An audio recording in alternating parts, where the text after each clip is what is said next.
Preman ini membuat marah orang yang berbahaya. Tengah malam, mereka memperkosa seorang gadis di gang. Saat itu, "Oi, berhenti. Kalian ngapain?" Kakek itu dengan marah mengancam mereka. Preman hanya tertawa dan meremehkannya. Kakek 80 tahun berani mengusik mereka. Tapi, sedetik kemudian, ia meninju seorang preman. Menghadapi preman yang mengepungnya, kakek itu sama sekali tak gentar, bahkan menantang duel. Kakek tak mengira, aturan preman di sana sudah berubah. Preman mengeroyoknya tanpa ampun. Tidak aturan lagi di sana. Akhirnya, kakek itu dihajar hingga tewas. Para preman tak tahu, mereka menghadapi bahaya besar. Kakek itu bukan orang biasa. Ia adalah bos mafia.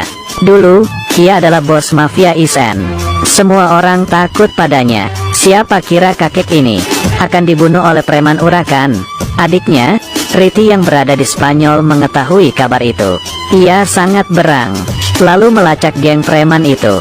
Ricci terbang pulang ke London untuk membalaskan dendam ke Sumat. Ia tak akan berhenti sebelum berhasil. Setibanya di London, Ricci berkumpul dengan rekan-rekannya. Roy, bagian interogasi, memiliki kemampuan luar biasa. Ia ahli menyiksa orang, dan tahu apa orang itu bohong hanya dengan melihatnya.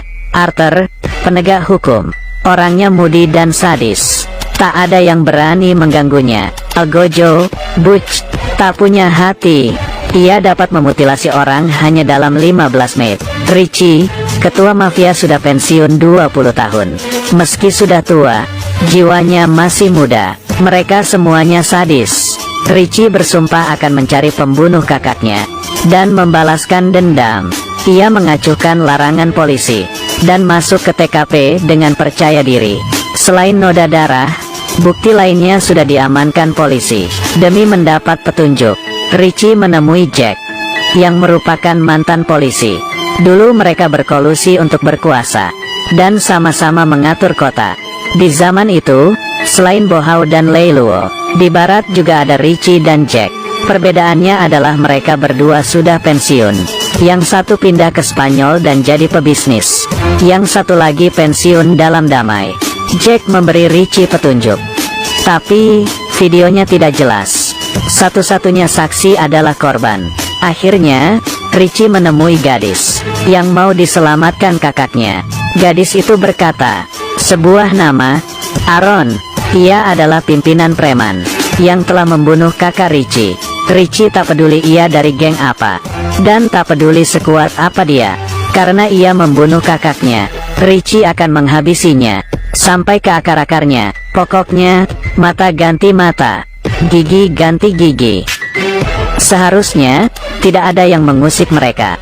Meski tua, berumur di atas 80 tahun, dan berambut putih, tapi mereka berjiwa muda. Semuanya sangat sadis. Dulu, mereka menguasai seluruh kota dan jalur bawah tanah. Mereka menggunakan aturan untuk mengatur kedamaian.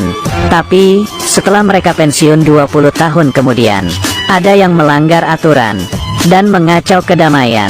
Mereka sangat jahat. Bahkan, bayi pun dibunuhnya. Polisi takut pada mereka. Sayangnya, geng bernama E2 ini tak tahu kalau mereka membunuh orang yang salah, yaitu kakek berumur 80 tahun. Mereka tak mengira, pria tua ini dulunya adalah ketua Isen, yang tidak boleh diusik. Geng Ricci mulai beraksi.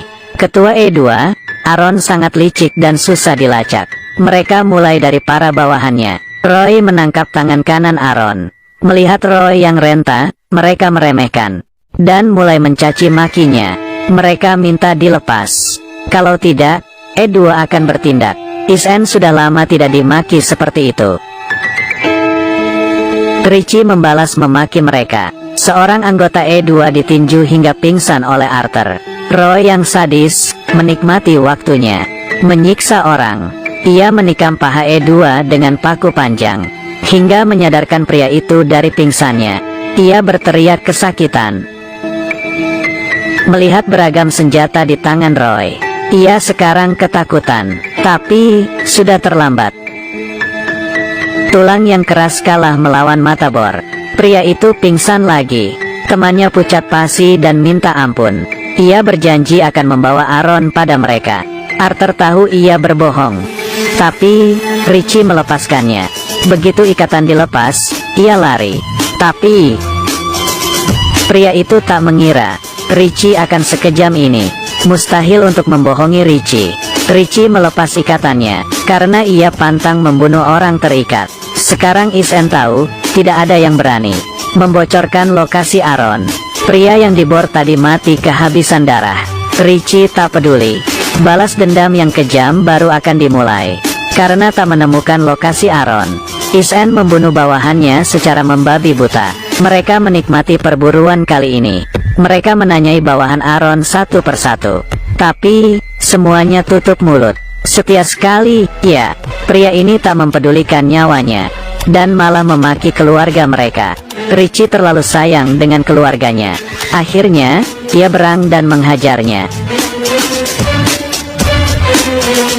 Pria itu pun pingsan. Karena terlalu marah, jantungnya kambuh. Richie dilarikan ke rumah sakit.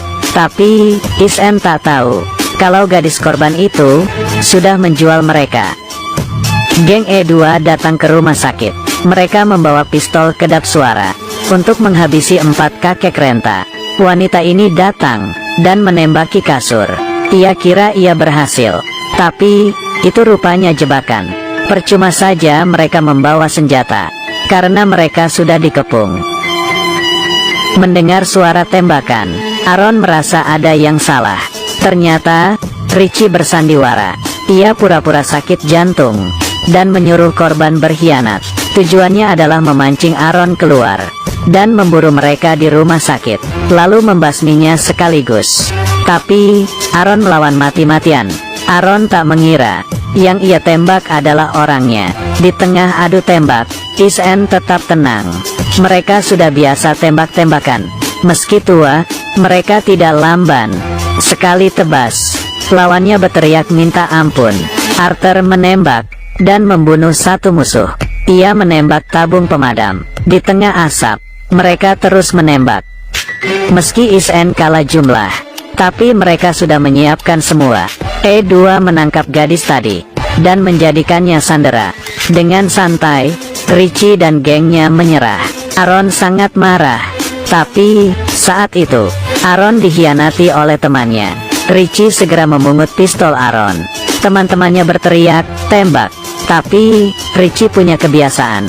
Sebelum menembak ia harus memasukkan peluru 3 kali. Terlambat sudah. Richie membuang pistolnya dan bersiap-siap. Ia meninju Aaron hingga terkapar. Aaron memungut pistolnya. Ia menodong Richie. Tapi, saat itu polisi datang.